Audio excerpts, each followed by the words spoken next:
காக்கையும் குயிலும். இரவெல்லாம் கட்டையைப் போல் கிடந்து தூங்கிவிட்டு காலையில் சூரியன் உதித்த பிறகே வந்தியத்தேவன் துயிலெழுந்தான். விழித்து கொண்ட பிறகும் எழுந்திருக்க மனம் வராமல் படுத்திருந்தான். மேலக்காற்று விற்றென்று வீச மரஞ்செடிகளின் கிளைகளும் இலைகளும் ஒன்றோடொன்று உராய்ந்து சோ என்ற சத்தத்தை உண்டாக்கி கொண்டிருந்தது. அந்த ஸ்ருதிக்கிணங்க ஒரு இளம்பிள்ளையின் இனிய குரல் சுந்தரமூர்த்தி சுவாமிகளின் தேவார பாடலை பண்ணுடன் பாடியது. பொன்னார் மேனியனே புலித்தோலை அரைக்கசைத்து மின்னார் செஞ்சடை மேல் மிளிர்கொன்றை அணிந்தவனே. இதை கேட்ட வந்தியத்தேவன் கண்ணை விழித்து பார்த்தான். அவனுக்கு எதிரே பூந்தோட்டத்தில் கொன்றை மரங்கள் சரம் சரமாக பொன் மலர்களை தொங்கவிட்டு கொண்டு காட்சியளித்தது. சேந்தன் அமுதன் ஒரு கையில் குடலையும் இன்னொரு கையில் அளக்கும் வைத்து கொண்டு வாயினால் பாடிக்கொண்டே கொன்றை மலர்களை பறித்து கொண்டிருந்தான். அதிகாலையிலே எழுந்து ஸ்நானம் செய்து திருநீறு புனைந்திருந்த சேந்தன் அமுதன் சிவ பக்தனாகிய மார்க்கண்டனை போல் தோன்றினான். இப்படி இனிமையாகவும் அழகாகவும் பாடும் பிள்ளையின் குரலை கேட்க அவளுடைய அன்னை கொடுத்து வைக்கவில்லையே என்ற எண்ணத்துடன் வந்தியத்தேவன் எழுந்தான். அமுதனைப் போல் தானும் பூந்தோட்டம் வளர்த்து சிவ கைங்கரியம் செய்து கொண்டு ஏன் ஆனந்தமாக காலம் கழிக்கக்கூடாது? எதற்காக கையில் வாளும் வேலும் ஏந்தி கொண்டு ஊர் ஊராக அலைய வேண்டும்? எந்த நேரமும் பிறரை கொல்லுவதற்கும் பிறரால் கொல்லப்படுவதற்கும் ஆயத்தமாக ஏன் திரிய வேண்டும்? இத்தகைய எண்ணங்கள் அவன் மனதில் உதித்தன. ஆனால் சிறிது நேரத்தில் மனம் மாறியது. சேந்தன் அமுதனைப் போல் உலகில் எல்லோருமே சிவபக்தரால் இருந்து விடுவார்களானால் திருடர்களும் கொள்ளையர்களும் வஞ்சகர்களும் எளியவர்களை துன்புறுத்துவதில் களிப்படைபவர்களும் இருக்கத்தான் இருப்பார்கள். இவர்களையெல்லாம் அடக்கி நியாயத்தையும் தர்மத்தையும் நிலைநாட்ட அரசாங்கம் வேண்டும். அரசாங்கம் நடத்த அரசர்களும் அமைச்சர்களும் வேண்டும். இவர்களுக்கு ஆபத்து வராமல் பாதுகாக்க வேலைக்கார படைகளும் வேண்டும். தன்னை போல் அரசர்களுக்கு ஓலை கொண்டு போகவும் ஆட்கள் வேண்டும். ஆம், இன்று சுந்தர சோழ சக்கரவர்த்தியை பார்த்தே தீர வேண்டும். பெரிய பழுவேட்டரையர் திரும்பி வருவதற்குள் சக்கரவர்த்தியை பார்த்தால்தான் பார்த்தது. அவர் வந்துவிட்டால் அது சாத்தியமில்லாமலே போகலாம். பூந்தோட்டத்துக்கு பக்கத்திலேயே இருந்த தாமரை குளத்தில் குளித்துவிட்டு வந்த வல்லவராயன் ஆடை ஆபரணங்கள் அறிந்து தன்னை நன்றாக அலங்கரித்து கொண்டான். சக்கரவர்த்தியை தரிசனம் செய்ய போகும்போது சாதாரணமாக போகலாமா? இதற்காகத்தான் அலங்கரித்து கொண்டானா? அல்லது பழுவூர் இளையராணியை அன்று மீண்டும் பார்க்கப் போகிறோம் என்கிற எண்ணமும் அவன் மனதிற்குள் இருந்ததா என்று நாம் சொல்ல முடியாது.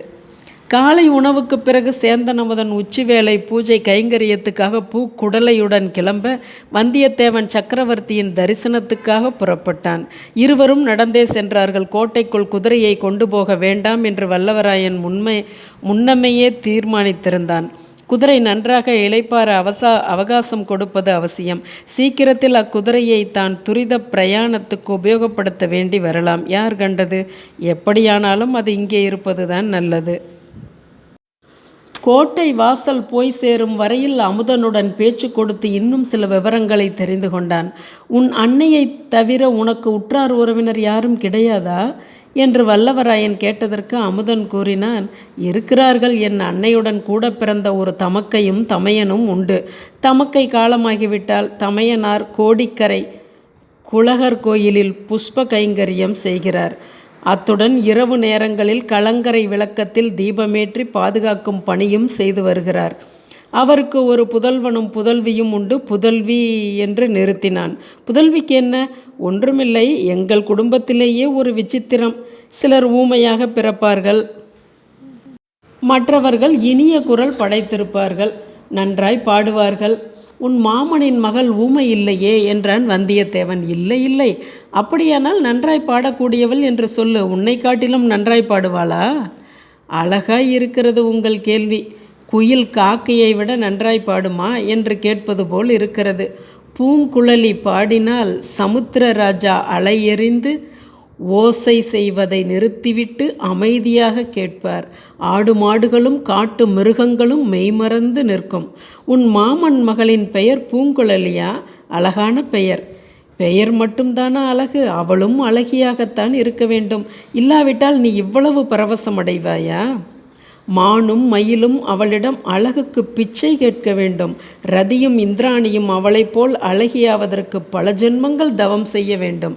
சேந்தன் அமுதனுடைய உள்ளம் சிவ பக்தியிலேயே பூரணமாக ஈடுபடவில்லை என்பது வல்லவராயன் கண்டுகொண்டான். அப்படியானால் உனக்கு தகுந்த மணப்பெண் என்று சொல்லு. மாமன் மகளாகியால் முறை பெண்ணும் கூட தானே. கல்யாணம் எப்போது என்று வந்தியத்தேவன் கேட்டான். எனக்கு தகுந்தவள் என்று ஒரு நாளும் சொல்ல மாட்டேன். நான் அவளுக்கு எந்த விதத்திலும் தகுதியில்லாதவன். பழைய நாட்களில் போல பூங்குழலிக்கு சுயம்வரம் வைத்தால் 56 தேசத்து ராஜாக்களும் வந்து போட்டி போடுவார்கள். தமயந்தியை மணந்து கொள்வதற்கு வானுலகத்திலிருந்து தேவர்கள் வந்தது போல் வந்தாலும் வருவார்கள். ஆனால் இந்த கலியுகத்தில் அவ்விதமெல்லாம் ஒருவேளை நடவாது. அப்படியானால் உன்னை மணந்து கொள்ள அவள் விரும்பினாலும் நீ மறுத்து விடுவாய் என்று சொல்லு. நன்றாய் இருக்கிறது. இறைவன் என் முன்னால் தோன்றி நீ சுந்தரமூர்த்தியைப் போல் இந்த உடம்போடு கைலாசத்துக்கு வருகிறாயா அல்லது பூலோகத்திலிருந்து பூங்குழலியுடன் வாழ்கிறாயா என்று கேட்டால் பூங்குழலியுடன் வாழ்கிறேன் என்று தான் சொல்வேன். ஆனால் நான் சொல்லி என்ன பயன்? ஏன் பயன் இல்லை? உனக்கு சம்மதமாயிருக்கும்போது அநேகமாக கல்யாணம் ஆனது போல தானே. எல்லாரும் பெண்களை கேட்டுக்கொண்டு தானே கல்யாணம் செய்கிறார்கள். உதாரணத்துக்கு பெரிய பழுவேட்டரையர் 65 வயதுக்கு மேல் கல்யாணம் செய்து கொண்டிருக்கிறாரே. அந்த ராணியின் சம்மதத்தின் பேரில் திருமணம் நடந்திருக்கும். அண்ணா, அது பெரிய இடத்து சமாச்சாரம். நாம் ஏன் அதை பற்றி பேச வேண்டும்? முக்கியமாக உங்களுக்கு எச்சரிக்கை செய்கிறேன். நீங்கள் கோட்டைக்குள் போகிறீர்கள். கோட்டைக்குள் பழுவேட்டரையர்களை பற்றி எதுவும் பேச வேண்டாம். பேசினால் ஆபத்து வரும். ஏது தம்பி, ஒரேடியாக பயமுறுத்துகிறாயே? உண்மைதான் சொல்கிறேன். மெய்யாக 2 பழுவேட்டரையர்களும் தான் இப்போது சோழ சாம்ராஜ்யத்தையே ஆளுகிறார்கள். அவர்களுடைய அதிகாரத்துக்கு மிஞ்சிய அதிகாரம் வேறு கிடையாது. சக்கரவர்த்திக்கு கூடவா அவர்களை விட அதிகாரம் இல்லை? சக்கரவர்த்தி நோய்வாய்ப்பட்டு கிடக்கிறார். பழுவூர்காரர்கள் போட்ட கோட்டை அவர் தாண்டுவதில்லை என்று ஜனங்கள் சொல்கிறார்கள். அவருடைய சொந்த புதல்வர்களுடைய பேச்சு கூட காதில் ஏறுவதில்லை என்கிறார்கள். அப்படியா சமாச்சாரம்? பழுவேட்டையர்களுடைய செல்வாக்கு அபாரமாய்தான் இருக்க வேண்டும். 2 வருஷத்துக்கு முன்னால் அவர்களுக்கு இத்தனை செல்வாக்கு இல்லை அல்லவா? இல்லை. அதிலும் சக்கரவர்த்தி தஞ்சைக்கு வந்த பிறகு பழுவேட்டையர்களுடைய அதிகாரம் இல்லாமல் போய்விட்டது. அவர்களை தட்டி பேசுவதற்கே யாரும் கிடையாது.